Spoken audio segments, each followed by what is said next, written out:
brace for higher electricity bills. And it's not going to be just a one-time hike. That's the scenario after energy regulators rejected the bid of Meralco and San Miguel Group to raise power tariffs on a staggered basis. Meralco has an existing 10-year supply contract with San Miguel, powered by the Suwal coal plant and Ilihan natural gas power plants. But that contract fixed prices for 10 years, so that, unlike other power suppliers, San Miguel cannot pass on to consumers any spike in the generation charge or the costs involved in producing electricity.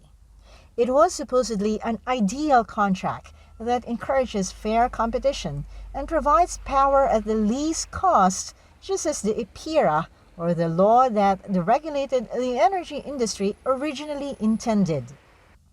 The contract can be rewritten when laws change, or in legal parlance, when there's a change in circumstances.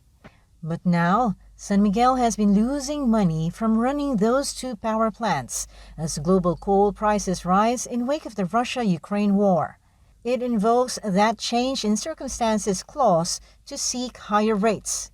But in a vote of 3-2, the Energy Regulatory Commission did not give credence to Meralco's and San Miguel's arguments.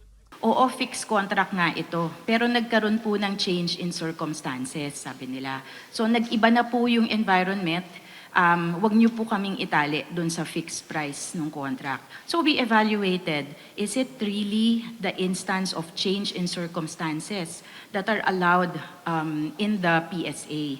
In both instances, the commission, the majority of the commission ruled that it is not among the change in circumstances allowed in the PSA that now triggers a contract reopener. ERC estimates that power costs could rise by over 1 peso and 50 centavos per kilowatt hour if San Miguel tries to recover losses in 6 months. That could double to over 3 pesos if staggered over 3 months. The regulator's computation does not reconcile with the rate hike sought by Meralco and San Miguel Group.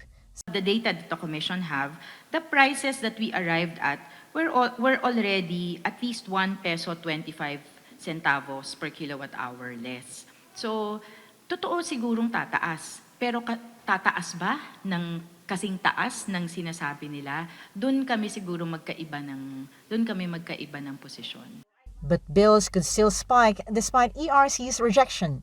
That is, if San Miguel ends its supply contract with Meralco to cut losses, which in turn will force Meralco to search for other suppliers. The date for termination was initially set for October 4th. ERC says there are other remedies. Meralco says it wants to keep its contract with San Miguel intact because that will be cheaper for consumers. A San Miguel source says the group has not yet terminated the supply deal to make sure there will be no power outages. The listed conglomerate is expected to release an official statement on Wednesday. The Department of Energy wants all parties to ensure uninterrupted power supply. Meralco and San Miguel can still file an appeal. Lois Calderon, CNN Philippines.